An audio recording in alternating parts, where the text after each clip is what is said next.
Hi, this is Steve, aka @AllAnthar on Twitter, and here is some more of my gaming vexes.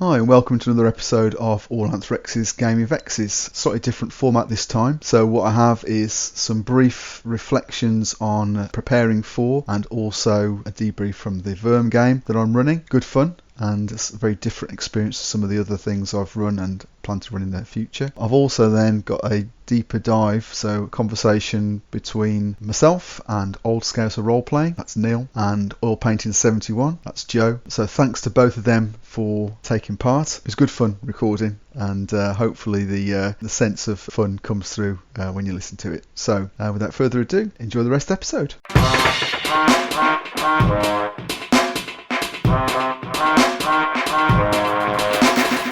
So I'm just doing some preparation for my Worm game this evening. Normally I've got 4 players, I've got 3 players tonight. One's got a clash in another game. So yeah, Worm's quite a different pace to some of the other games, and a lot less flash and bang involved. I'm just using the introductory scenario in the book, and without going into too much detail, it's about a group of hunters that get embroiled in a grudge between 2 neighbouring clans, with the possibility that a curse has been laid by one of the clans on the others. I'm running it over Roll20. All my games are anyway, even without lockdown, most of my games are Roll20 anyway. And this is one where there's actually a sheet built in to Roll20, which is pretty good actually. So it's got all the rolls built into it. I mean, the system is sort of 2d6, well, up to 5d6 potentially, and you essentially rolling dice against a difficulty threshold, so it's pretty straightforward. And yeah, it seems to work pretty well. I mean, this isn't a game where I'm using lots of tokens or NPCs, because it's a lot smaller scale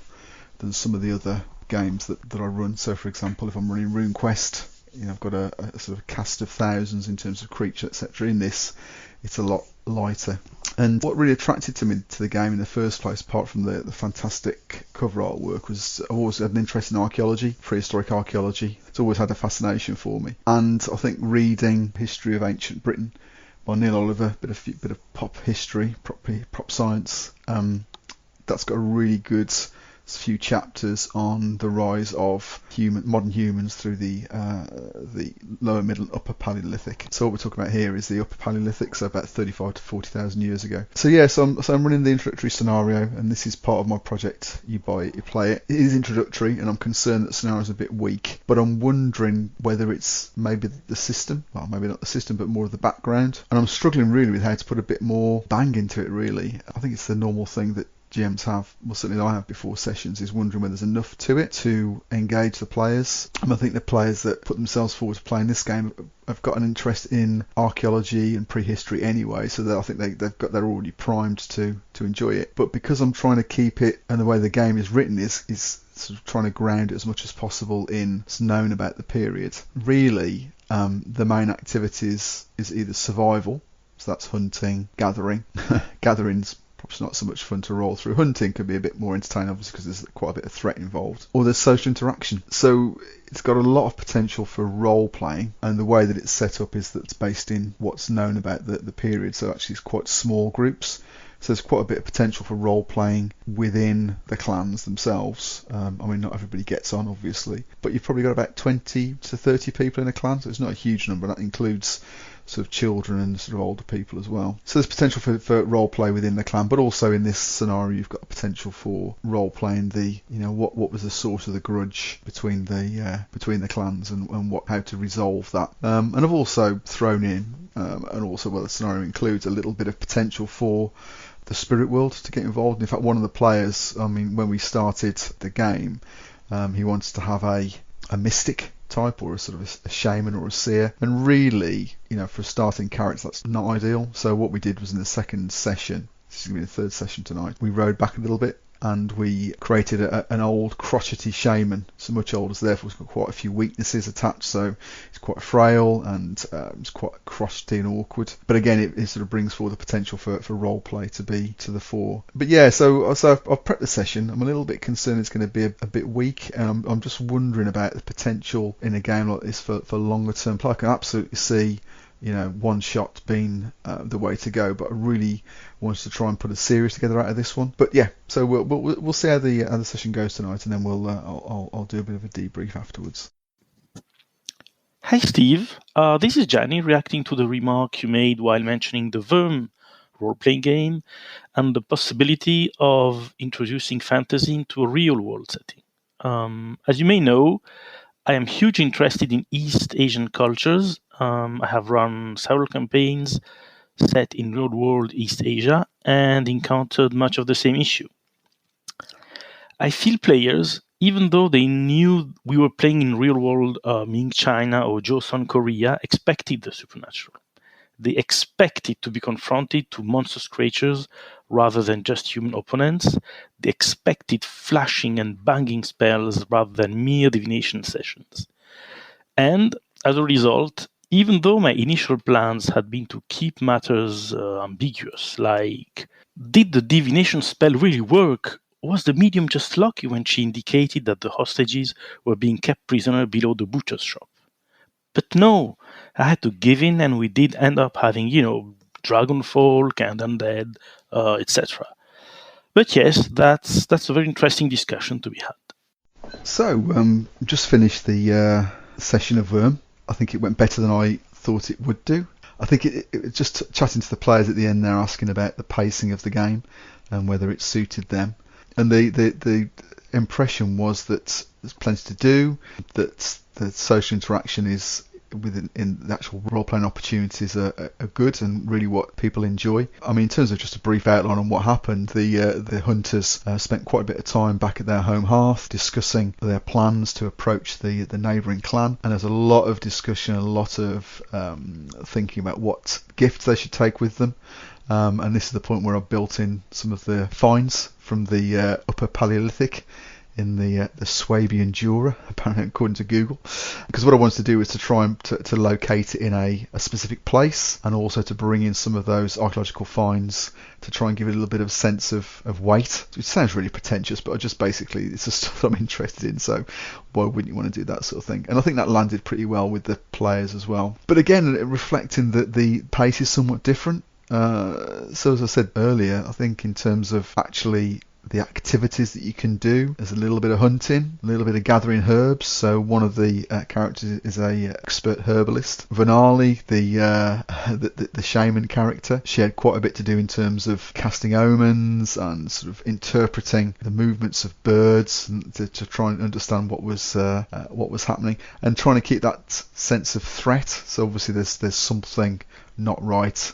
And so they're obviously trying to get to the bottom of that mystery. But yeah, I think it's a lot gentler, unless you're actually in combat, like most games. I think the pace feels a lot more sedate, which is not a bad thing. Possibly, maybe it's more about me as a GM just being very focused on doing things at a pace. If things aren't happening, then I tend to get a bit twitchy sometimes as a GM, whereas perhaps one of the things is to leave a bit of space so that the players can explore and to create the world along with me. I suppose it comes down to the fact that one of the most powerful things you say is, what do you want to do? So yeah, positive. Enjoyed it. It was good fun. So still some questions about how long you could maintain a series in this with this rule set and in this world, but as far as it goes, it's been good fun so far. So yeah, I think we've got maybe one more session to go. It's a couple of weeks time, and looking forward to it. Okay.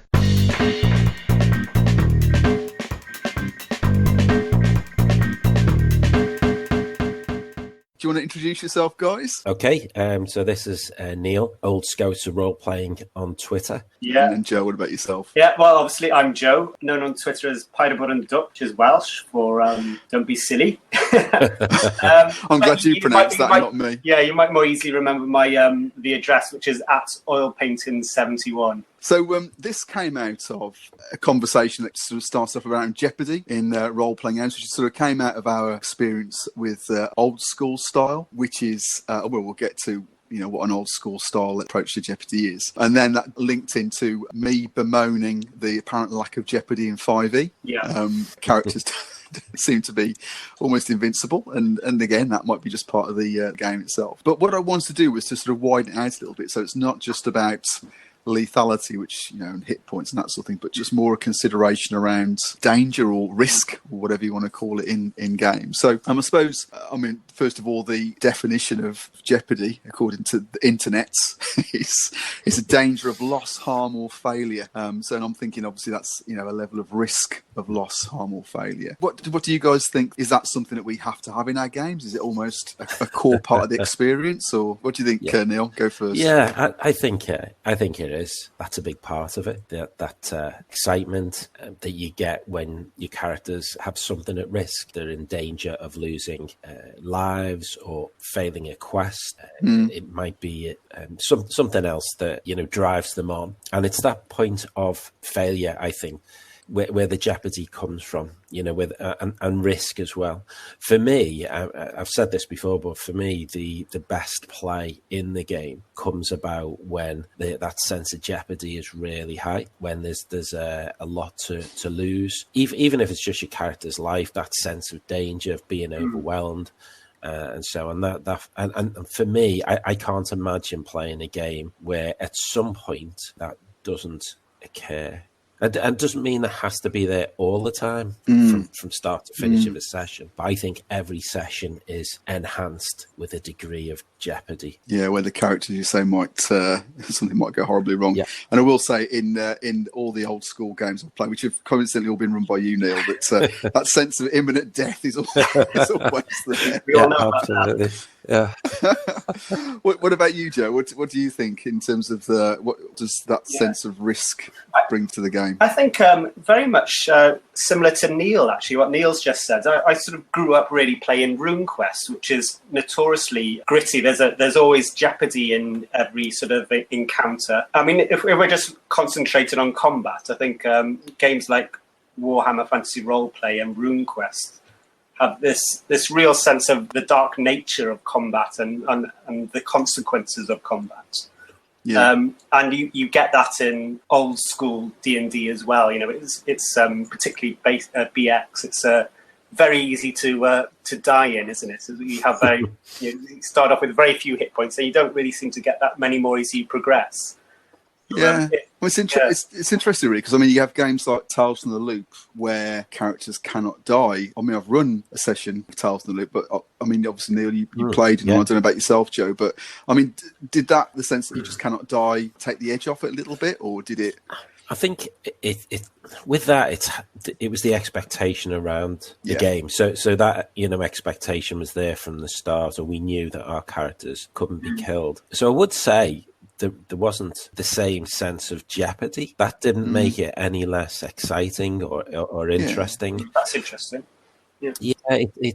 So a lot of the games we've been playing recently, like Martin's Fall of Delta Green or your game, there's a big investigative element to it, and I think that presents another really interesting aspect of a game. So when I said before, your games are enhanced by jeopardy, that's not the only thing that makes games interesting. Yeah.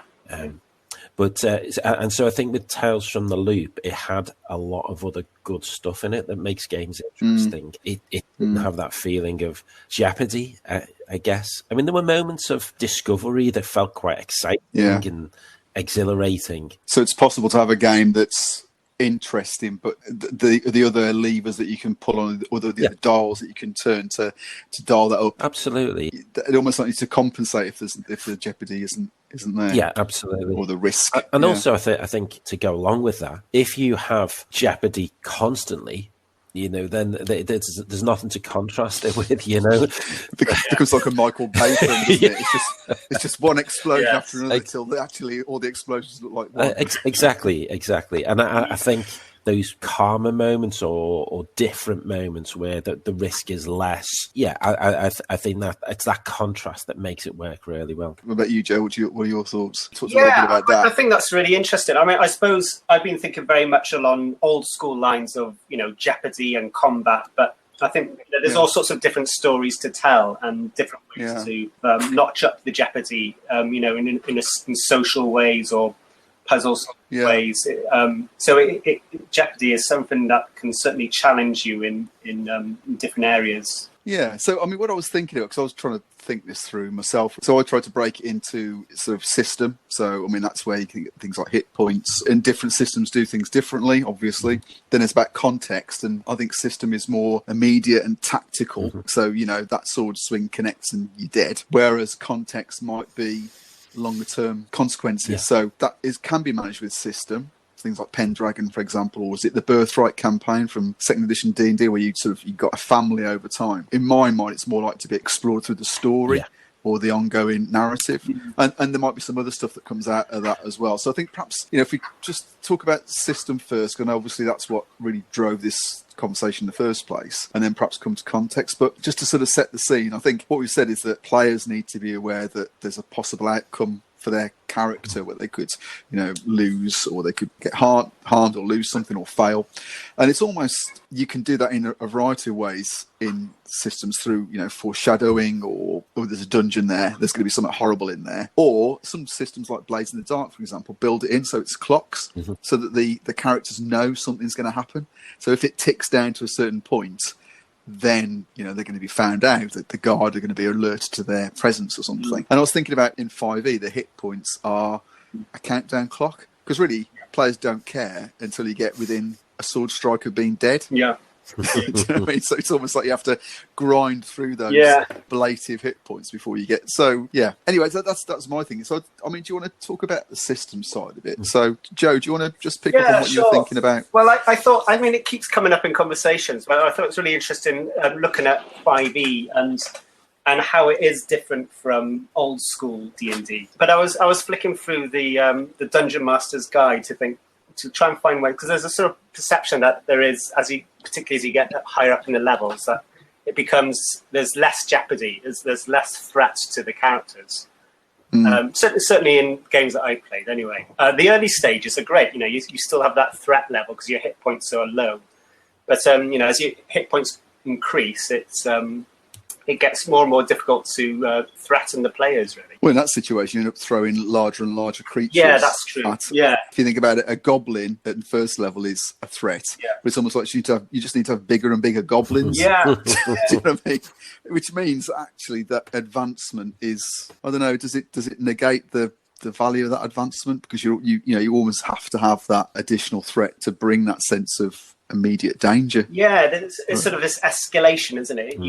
You're going up the level to hero, really, aren't you? From sort of zero to sort of hero. I suppose that's the kind of journey. Yeah. But I was interested to see, I was thinking about 5e games I played in, and I was wondering, what could you do to change that and bring in a bit more of a feeling of jeopardy?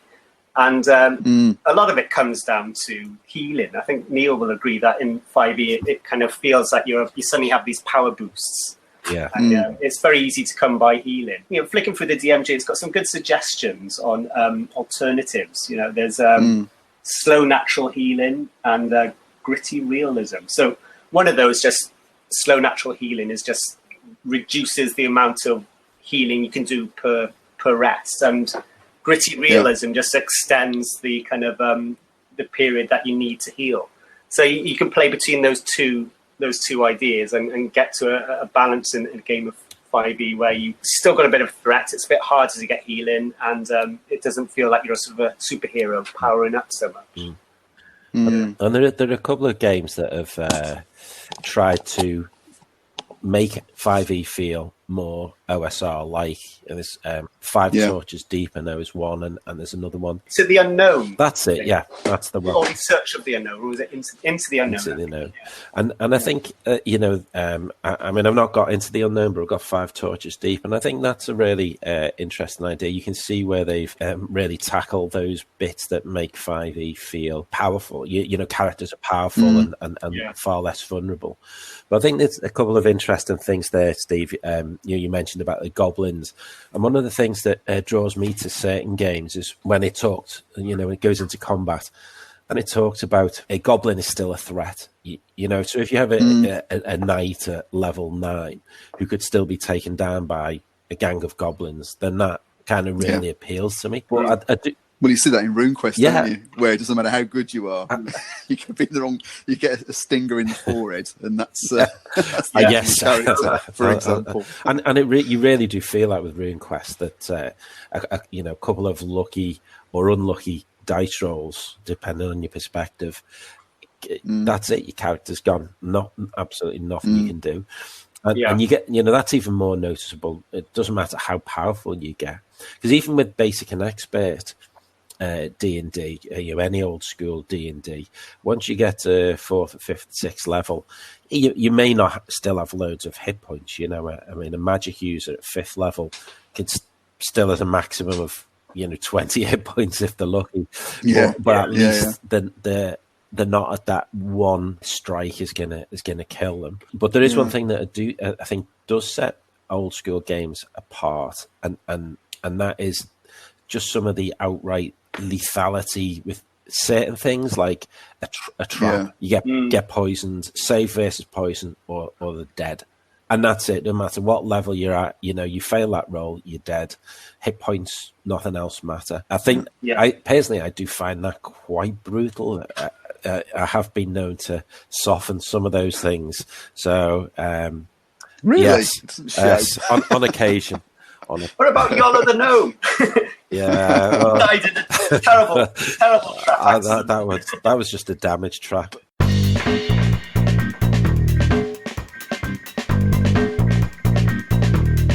You're talking a lot about sort of the harm side of things. I mean, limiting recoveries is one part of it, but I think, and this might be just my misreading of it, but 5e obviously focuses very much on hit points as being a physical thing. But I think Neil Hopkins, so after the first episode, was talking about actually you could take social damage within that. So that might be, your self-confidence, your ability to make your mark in the world, and that's not something that comes through, certainly in my reading of 5e rules. And again, it may be I just skim that section. But if you can reduce a character's hit points through social interaction, I suppose it's a way of reducing their. I'm trying to think of the best way to say it, but it's a way of reducing their ability to influence the world, isn't it? Really. I think even in 5e, I'm sure I've read somewhere that it's pretty similar concept to hit points as it was in D&D and AD&D. It's an abstraction of elements of physical damage, but also luck and resilience and the will. But there's no social combat mechanic, is there? Yeah. Do you know what I mean? Yeah. I don't know if any of the old school game or any version of D&D specifically says that hit points are an abstract. Well, I've not read saying that. I've not read anything apart from the old ones, to be fair. But do any of them say hit points are an abstraction that represent fatigue? Yeah, I think Gary Gygax says that in the AD&D, Dungeon Master's Guide. DMG. Yeah, DMG. So I'm pretty sure, and it is alluded to in 5e as well. I'm sure there's a paragraph somewhere because I remember thinking, that's similar. Yeah. But one thing that struck me reading AD&D recently was the sort of the dark tone that's in there. Like you go down to 0 hit points, and that's where the real damage happens. You can be injured and have permanent injuries and that kind of thing. And there's a consequence to that, to going down to 0 hit points. Where in something like 5e, you can kind of go down to death's door and then bounce back up and start fighting. But it's interesting that's because the wounds, for example, lingering injuries is an option in 5e. It's not part of the core game experience, whereas in something like the One Ring, taking wounds is a core part of the game, and likewise in Soulbound, that new Age of Sigmar game, toughness, which essentially is almost like your resilience in that combat, it goes up and down quite quickly, and you can get it back very quickly. But if you take a wound, that's much harder to get rid of. And I like that as a concept, really. Yeah. When I read the One Ring first time, I was struck by the similarities to D&D and also the difference as well. How hit points work, because basically it's they've taken out the wounds from the hit point abstraction. So you've got taking a wound is like almost like taking a critical hit, isn't it? But you can only take one wound, and then it's a big out. issue taking a wound in the One Ring, definitely. Yeah, but your hit points or your fatigue in the One Ring, sort of, you can batter that right down. Yeah, you still keep going. I have so that idea of that abstraction, fatigue or hit points representing knocks and bruises and stuff like that. I think in theory it's it makes it work, but I think narratively it's a bit crap, because if somebody loses half their hit points or somebody whacks a monster with their sword and does 7 or 8 hit points of damage in basic expert, that's a fair bit. I could kill most creatures, but say it takes something down to 1 hit point, you can't go, oh well, actually you smack at this thing and you actually you don't actually hit it, you frighten it and it's confused and its confidence is fallen and whatever. It's not the same as like saying you hack at it and blood spurts everywhere and you can feel it starting to it's going to fall soon, you can see the fear in its eyes, and I think using hit points as a measure of actual damage, I just feel is more satisfying. It's certainly the way I always used to think about it until I actually started reading those paragraphs in the DMG and stuff, and I thought, all right. but equally, as you say, I think in older games, it is physical damage, where it's almost like the expansion of the numbers of hit points gives people or gives characters that sort of survivability. But then if we're going to say, actually, it's because otherwise, I mean, what I find, you just end up throwing hordes of combat encounters at people to get their character hit points down, and actually it's quite explicit about encounters per day and that sort of thing, and it's all right. I'm trying to get you down to the point where you actually become engaged. Yes. It's almost like, why am I grinding through hordes of kobolds or whatever, or Yuan-Ti or wherever it is, just to get to the point where you're interested again? Do you know what I mean? There's another interesting optional rule in the 50 DMG, massive damage, and that sort of tries to bypass what you're talking about. If you sort of take more than the equivalent of half your maximum hit points of damage, you have a system shock roll, and you roll a D10, and one of the options on that table is you immediately drop to 0 hit points, or you pick up a stunned condition, or your next attack's at disadvantage. But there's that sudden drop to 0 hit points sort of cuts through that story of hacking away at the hit points, which seems to me like an interesting option to perhaps So what we're saying is that we need it takes whereas a game where it's part of the core experience, like OSC for example, or Swords and Wizardry, or whatever, it's almost like that's the expectation going in. Whereas for 5e, it sounds like you have to negotiate what are your levels of lethality, before you go into that. Why not just give people less hit points? There you go. That's exactly job done. No need for complex rules. Sorry, Steve. I was just going to say, Into the Unknown, the sort of 50 take on BX, that it has a much slower rate of healing in there. So effectively, you do have less sort of hit points, and I'd like to see how that plays out. Actually, let's try that sometime.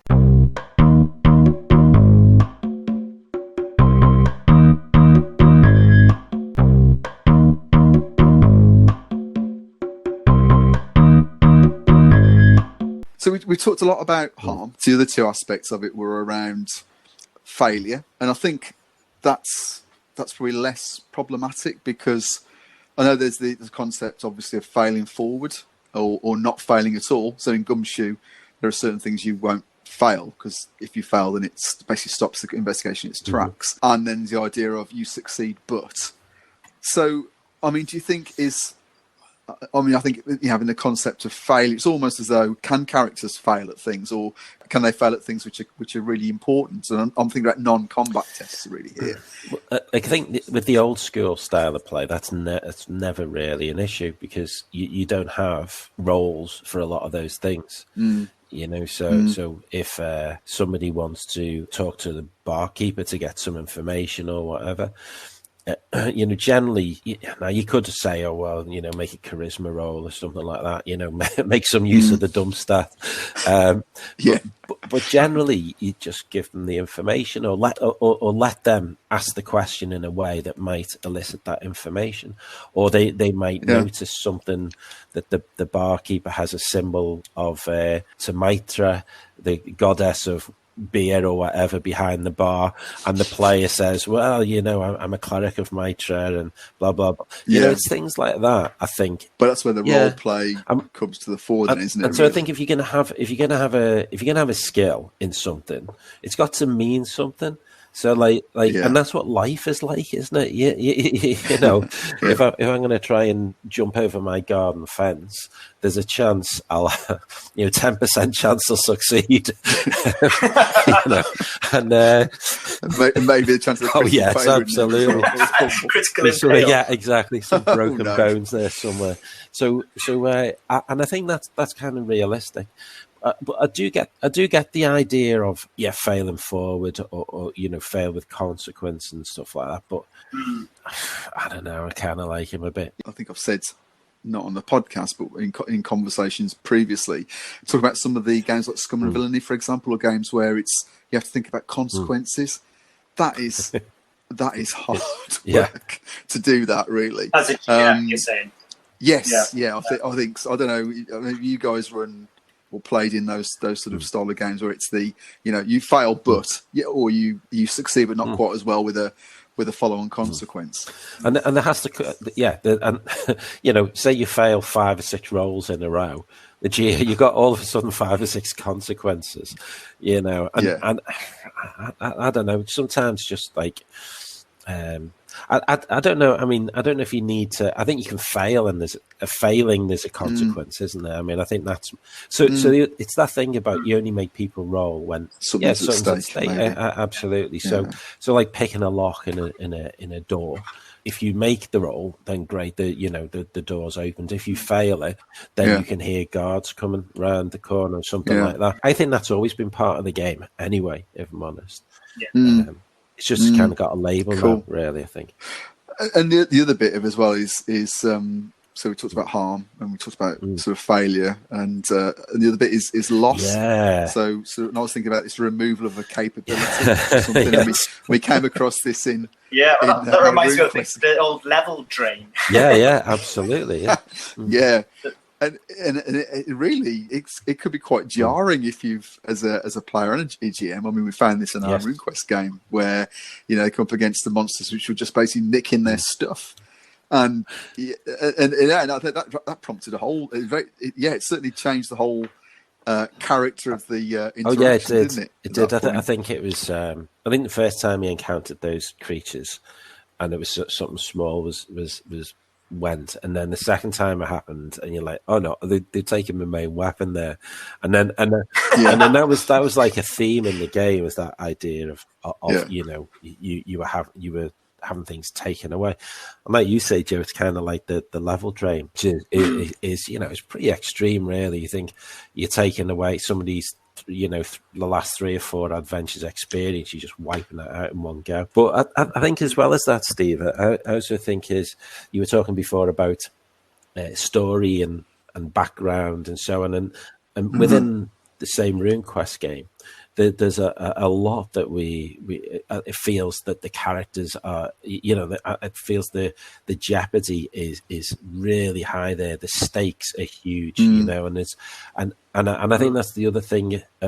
The other elements of jeopardy we've not really talked about, which you get in games like Call of Cthulhu in particular, end of the world kind of jeopardy or significant loss. Your village is going to be wiped out, something of that nature. But it seems like those sort of things tend to be outside system. Yes. That it tends to be, and my experience, limited as it is, it tends to be more about the connections you make within the game world.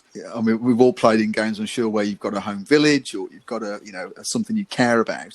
And actually, if the GM starts to wave his magic wand over that or to threaten that in some way, that really engages people then. Yeah. But that takes time to build up, doesn't it? Yeah.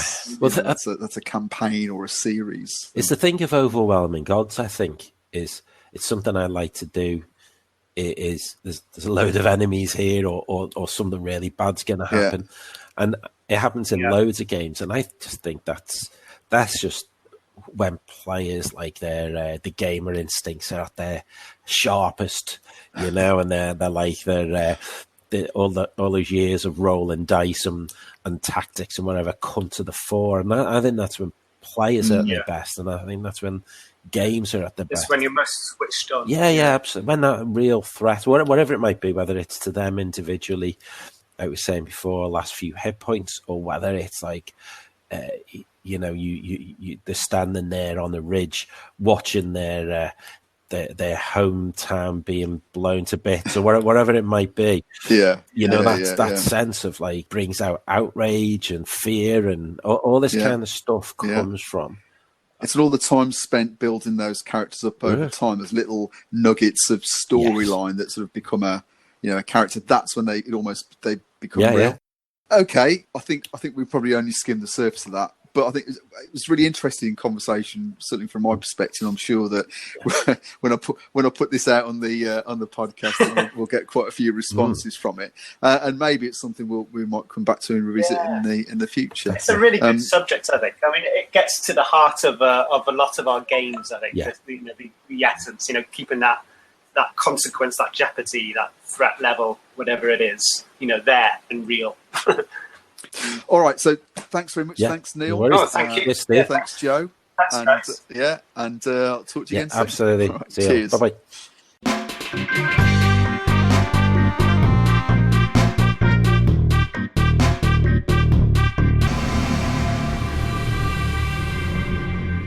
Okay, well, I hope you enjoyed that deep dive into the issue of Jeopardy in role-playing games. Barring any sudden rushes of blood to the head, the next episode should be a reflection on Liminal, both on the Liminal game as a whole and the background, and also some reflections on the series that we played. And hopefully we'll have some of the players, if not all of them, taking part in that, so it should be an interesting one. So, in the meantime, if anything here has caught your attention, then please drop me a line, either on Twitter, or you can obviously drop me a voice message as well. Other than that, take care and be excellent to each other. Thanks.